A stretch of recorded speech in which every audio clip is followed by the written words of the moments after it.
5 साल का मासूम सा छोटा बच्चा अपनी छोटी बहन को लेकर गुरुद्वारे के एक तरफ चुपचाप कोने में बैठा था। वह हाथ जोड़कर भगवान से न जाने क्या मांग रहा था और मन ही मन सोच रहा था कि गरीब होना भी कोई गुनाह है क्या। उसके कपड़े बहुत गंदे और मैल से भरे हुए थे, जिनसे बहुत बदबू आ रही थी, मगर उसकी नीयत साफ थी। उसकी आंखें आंसुओं से भीग चुकी थी। बहुत लोग उसकी तरफ देखकर वहां से गुजर रहे थे और वह बिल्कुल अनजान अपने भगवान से बातों में लगा हुआ था। जैसे ही वह उठा तो एक अजनबी आदमी ने उसका हाथ पकड़ा और पूछा, क्या मांगा तुमने भगवान से? उसने कहा, मेरे पिताजी मर गए हैं, उनके लिए स्वर्ग मांगा है। और वो बोला उस आदमी को, मेरी माँ हर दिन रोती रहती है, उनके लिए सब्र मांगा। और मेरी बहन मेरी माँ से कपड़े सामान मांगती है, तो उसके लिए पैसे मांगे। तुम स्कूल जाते हो? उस आदमी ने पूछा। अजनबी का सवाल स्वाभाविक सा सवाल था। बच्चे ने कहा, हाँ जाता हूँ। अजनबी ने पूछा, किस क्लास में पढ़ते हो तुम?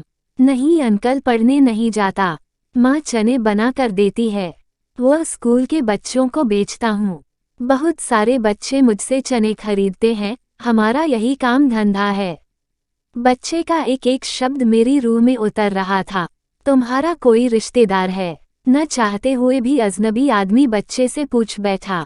पता नहीं, माँ कहती है गरीब का कोई रिश्तेदार नहीं होता।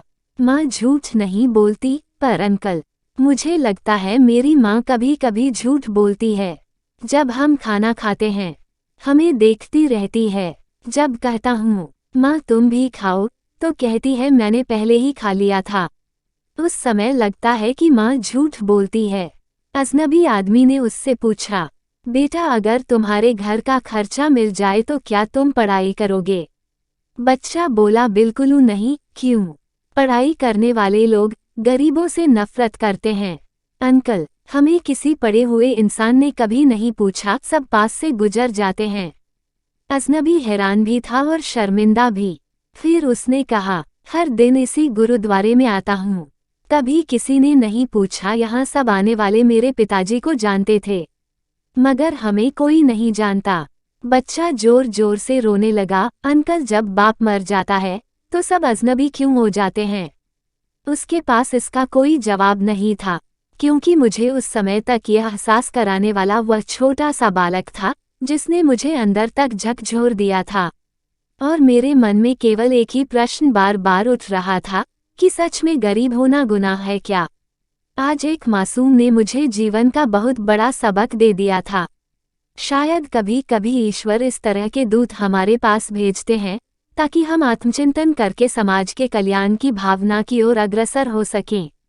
ऐसे कितने मासूम होंगे जो हसरतों से घायल हैं। बस एक कोशिश कीजिए और अपने आसपास ऐसे जरूरतमंदों, यतीमों, बेसहाराओं को ढूंढिए और उनकी मदद कीजिए।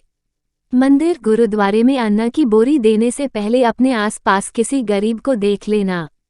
शायद उसको आटे की बोरी की ज्यादा जरूरत हो।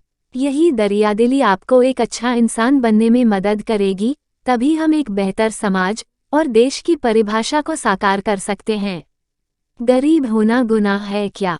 कहानी से शिक्षा। आपको ये कहानी पसंद आए तो जरूर शेयर कीजिएगा। शायद इस पोस्ट को पढ़कर कोई इंसान ऐसे लोगों की मदद करे जो लोगों को जीवन की एक नई आशा दे। कहीं ऐसे बच्चों को अपना भगवान मिल जाए किसी रूप में। जरूर शेयर करें।